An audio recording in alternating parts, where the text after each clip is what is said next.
اب مسئلہ ہے کہ ولا یجوز السلم فی الحیوان، کہ حیوان کے اندر سلم کو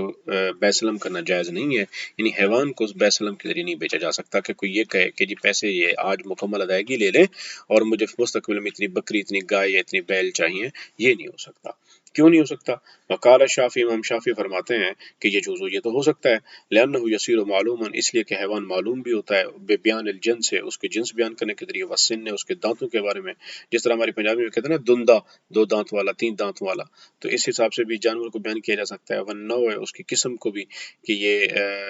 کیا کہتے ہیں کہ بھی کس قسم کا جو ہے وہ تعلق ہے کہ کون سی قسم میں جانور کی، وصفت ہے، اور اس کی کوالٹی کا، تفاوت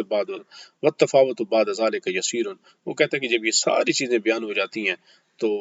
اس کے بعد جانور کے اندر جو تھوڑا بہت فرق رہ جاتا ہے وہ یسیر ہوتا ہے، وہ ایسا ہوتا ہے کہ پھر اس کا زیادہ اعتبار نہیں کیا جاتا، نارملی قابل قبول ہوتا ہے۔ فاشبہ الثیاب، یہ بالکل ایسے ہو جائے گا جیسے کپڑوں میں بے سلم جائز ہے تو حیوان میں بھی بے سلم جائز ہو جائے گی، جو کہ کپڑوں کے اندر بھی تو تفاوت ہوتا ہے لیکن وہ تفاوت جو ہے وہ بالکل یسیر ہوتا ہے، اس لیے وہ اس کو بھی بیان کیا جا سکتا ہے، تو جس طرح کپڑے سلم کے ذریعے بیچے جا سکتے ہیں، حیوان بھی بیچے جا سکتے ہیں۔ یہ بنیادی طور پر امام شافی نے احناف کو کہا ہے، جو کہ احناف کہتے ہیں حیوان کی بے جائز نہیں ہے لیکن کپڑوں کے اندر بے سلم جائز ہے، تو وہ اب اشبہ الثیاب سے امام شافی نے بنیادی طور پر احناف سے دلیل لی ہے کہ جس طرح آپ کپڑوں کے اندر بے سلم کو جائز کرا دیتے تو پھر حیوان میں بھی جائز دے دیں۔ لنا، صاحب ہدایت کہتا ہے کہ ہماری دلیل یہ ہے کہ بعد ذکر ما ذکرہ، کہ جو چیز ہم نے بیان کرنی تھی پیچھے ذکر کر آئے ہیں کہ جنس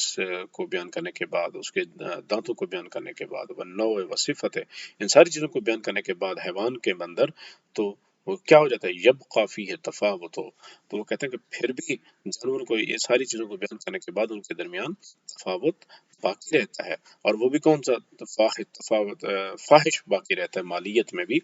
یعنی ایک جانور موٹا ہوتا ہے، پتلا ہوتا ہے، اس کی قیمت میں بھی فرق ہوتا ہے، ہر یونٹ دوسرے یونٹ سے مختلف ہوتا ہے، ایک گائے ہے دوسری گائے ہے، ایک بکری ہے دوسری بکری، بکریوں کے آپس میں قیمتوں کا فرق ہوتا ہے، تو ان کے اندر دبلا پتلا ہونے سے فرق ہوتا ہے، یہ اس کے لیے بے اعتبار المعانی الباطنہ، یہ وہ باطنی معنی مطالب میں مفاہیم ہیں جن کے اعتبار سے ان کے درمیان تفاوت یونٹس میں باقی رہتا ہے، فیفضی المنازعات ہے، تو یہی وجہ ہوتی ہے کہ فریقین کے درمیان پھر اختلاف رائے جنم لیتا ہے اور ان کے درمیان جھگڑا ہو جاتا ہے کہ میں نے تو آپ کو صحت مند گائے بکری کی بات کہی تھی اور آپ نے جو ہے وہ دبلی ہے، اس کی صحت کے اعتبار ہوتا ہے، تو جس کی وجہ سے ان کے درمیان اختلاف رائے پایا جاتا ہے، اس اختلاف رائے کی وجہ سے ان کے معانی اور مفاہیم میں بھی تبدیلی ہو جاتی ہے، اور اس وجہ سے فریقین کے درمیان جھگڑا بھی ہو سکتا ہے کہ بھی آپ نے تو کہا تھا کہ اتنی بکریاں حوالے کروں گا اور موٹی تازی ہوں گی، لیکن آپ ہمیں جو حوالے کر رہے ہیں وہ دبلی اور لاغر حوالے کر رہے ہیں، تو خریدار اور فروخت کرنے والے کے درمیان جھگڑا ہو سکتا ہے، اسی وجہ سے احناف کہتے ہیں کہ ہم کہتے ہیں کہ جانوروں کے اندر بے سلم نہیں ہو سکتی۔ بخلاف سیاب، جواب امام شافی کے کو جواب دیا جا رہا ہے کہ انہوں نے قیاس کیا تھا سیاب کے اوپر کہ بھی جس طرح کپڑوں کے اندر بے سلم جائز ہے تو اس طرح یہاں پر بھی جائز ہونی چاہیے، تو صاحب ہدایت کہتے ہیں کہ بخلاف سیاب، امام شافی صاحب قیاس کپڑوں کے اوپر آپ قیاس نہیں کر سکتے، کیوں؟ لأنہ مصنوع للعباد، کیونکہ یہ کپڑے جو ہیں یہ لوگوں کی انسانوں کی بنائی ہوئی چیز ہے، فقلما یتفاوت الصوبان اذا نسج على منوال واحد، تو ان کے اندر جو تفاوت ہے فقلما، کہ ان کے درمیان تفاوت بہت قلیل ہوتا ہے، بہت ہی کم ہوتا ہے، کیوں؟ اس لیے کہ خاص طور پر وہ کپڑے جب ایک ہی طریقے کے اوپر بنے جائیں تو ان کے درمیان پھر تفاوت کہاں زیادہ،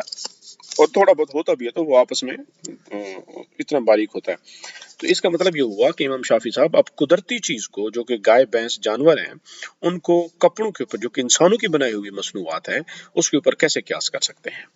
وقت صح، اور یہ بھی صحیح ہے کہ نبی صلی اللہ علیہ وسلم کے حضور نبی رحمۃ اللہ علیہ وسلم نے سلم فی الحیوان سے منع فرمایا، اور یدخل فی جمیع اجناس حتی العصافیر، تو جب حضور نے فرمایا کہ حیوان کے اندر نہیں ہو سکتی تو پھر اس کی تمام قسم کے جانور میں نہیں ہو سکتی، حتیٰ کہ چڑیا کے اندر بھی بے سلم نہیں ہو سکتی۔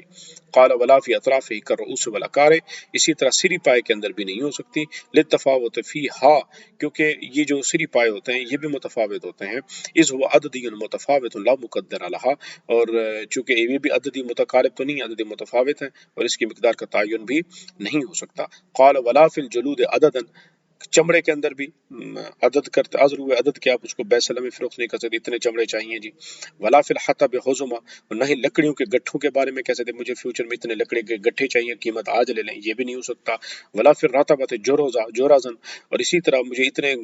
گٹھلیاں گھاس کی چاہیے مستقبل میں، پیسے آج لے لیں بیسلم کر لیں، یہ بھی نہیں ہو سکتا۔ کیوں؟ وہ کہتا ہے التفاوت ہے، کیونکہ لکڑی کے گٹھے، گھاس کی گٹھلیاں اور اسی طرح چمڑے، یہ ان کا ہر یونٹ دوسرے یونٹ سے مختلف ہوتا ہے، اس کا اعتبار نہیں کیا جا سکتا، اسی وجہ سے وہ کہتے ہیں بیسلم نہیں ہو سکتی۔ الا، ہاں اگر یہ ہو جائے کہ اور فضالک بان یبین له طول ما یشد به الحزمۃ، کہ گھاس یا لکڑی کے جو گٹھے ہیں وہ جناب وہ اس طرح باندھے جائیں گے اور اتنی طویل ہوں گے، اور اس کے طول یعنی کہ وہ ایک بالشت ہوں گے یا ایک ہاتھ گٹھلی ہوگی، تو اس کی طول و عرض اگر گٹھلیوں کا بیان کر دیا جائے تو پھر اس صورت کے اندر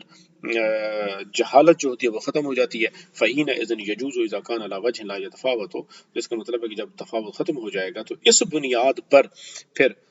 بے سلم جو ہے وہ جائز ہو جائے گی۔